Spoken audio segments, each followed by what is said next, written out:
নমস্কার বন্ধুরা, peer home কিচেনে সকলকে স্বাগত জানাই। আজ আমি তৈরি করেছি, দেখতেই পাচ্ছ, হান্ডি চিকেন। তো এখানে আমি দেশি মুরগির হান্ডি চিকেন করেছি।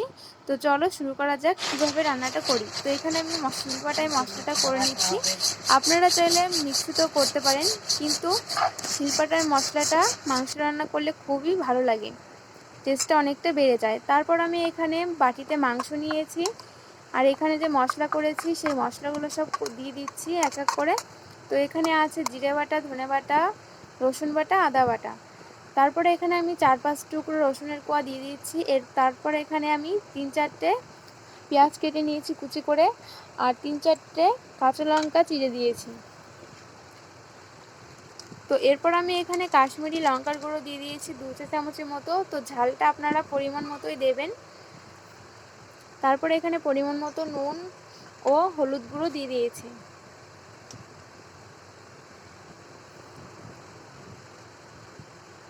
তো নুনটা একদম আপনাদের পরিমাণ মতোই দেবেন। তো এরপর আমি এখানে এবার মেখে নেব। তো এখানে যে আমি তেলটা ইউজ করব সর্ষের তেল, তো সর্ষের তেলটা আগে থেকে গরম করে নেবেন, গরম করে ঠান্ডা করে তারপর দেবেন।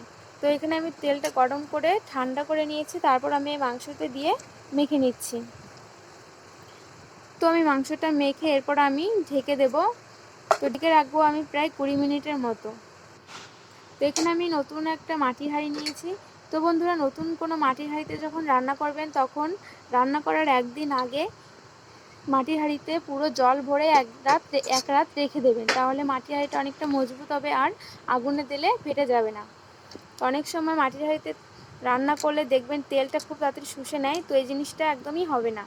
তো এখানে আমি 2টো শুকনো লঙ্কা, 3টে তেজপাতা, 2টো দারচিনি ও লবঙ্গ, এলাচ নিয়েছি ও হাফ চা চামচ এখানে গোটা জিরে দিয়ে দিয়েছি। তো আমি একটু ভেজে নেব। তো আমি ভেজে নিয়েছি। এরপর আমি মাংসটা দিয়ে দিচ্ছি, যে মাংসের মাখানোটা ছিল সেটা আমি দিয়ে দিচ্ছি এখানে। তো বন্ধুরা, বাইরে খুব সুন্দর বৃষ্টি নামছে, বৃষ্টি হচ্ছে। তো ভাবলাম আজ হান্ডি চিকেনটা করে নিই।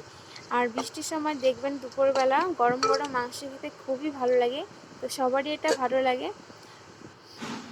তো আমি এখানে সামান্য জল দিয়ে দিয়েছি, আপনারা চাইলে জল নাও দিতে পারেন, তো জলটা স্কিপ করতে পারেন। তো তারপর আমি এখানে হাফ চা চামচ গরম মশলা ও 2-3 ফোঁটা আমি ঘি দিয়ে দিয়েছি। তো ঘিটা দিলে টেস্টটা অনেকটা বেড়ে যায় আর খুব সুন্দর একটা গন্ধ বেরোয়।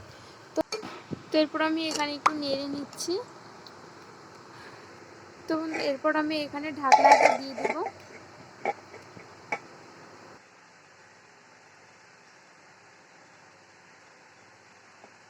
তো এখানে আমি আগে থেকে আটা মেখে রেখেছিলাম। তো আটাটা আমি এখানে চারপাশে মুড়ে দিচ্ছি, ভালো করে দেবেন আটাটা, যাতে কোনো দিক থেকে ভাপটা বেরিয়ে না আসে। তো এরপর আমি এখানে একদম লো আঁচে রান্নাটা করছি। লো আঁচেই রান্নাটা করবেন, তাহলে পুড়ে যাবে না, পুড়ে যাওয়ার সম্ভাবনা থাকবে না। তো রান্নাটা একদম 40 মিনিট ধরে আমি রান্না করেছি। তো বন্ধুরা, 40 মিনিট টাইম লাগে পুরো রান্নাটা করতে। তো আমার রান্নাটা একদম পুরোপুরি হয়ে গেছে। এরপর আমি একটা ছুরির সাহায্যে আটাটা কেটে নিচ্ছি। তো আমার কাটা হয়ে গেছে। এরপর আপনার মাংসটা দেখাচ্ছি কেমন হয়েছে। তো দেখতেই পাচ্ছ খুব সুন্দর হয়েছে, আর কালারটাও দারুণ এসছে, আর খুব সুন্দর গন্ধ বেরিয়ে। তো বন্ধুরা, রেসিপিটা যদি ভালো লেগে থাকে অবশ্যই চ্যানেলটিকে সাবস্ক্রাইব করবেন, আর পাশে থাকা বেল আইকনটিতে ক্লিক করতে একদম ভুলবেন না, যাতে পরবর্তী কোনো ভিডিও আপলোড করলে শীঘ্রই ভিডিওটি আপনাদের কাছে পৌঁছে যাবে। তো দারুণ হয়েছে, দেখতে পাচ্ছ। তো বন্ধুরা, চ্যানেলটিকে একটা লাইক করবেন আর শেয়ার করবেন। আমি এখানে মাংস উঠিয়ে নিচ্ছি, দেখতে পাচ্ছ খুব সুন্দর হয়েছে। আর এখানে আমি আলু আর রসুন দিয়েছিলাম, গোটা রসুন। তো আমি রসুন দেওয়ার সময় আমি ভিডিওটা অন করা ছিল না। তো দেখতেই পাচ্ছ বন্ধুরা, খুব সুন্দর হয়েছে আমার রেসিপিটি। আশা করি সকলেরই ভালো লেগেছে, বাড়িতে অবশ্যই ট্রাই করে খাবেন। তো দেখা হবে নেক্সট কোনো ভিডিও।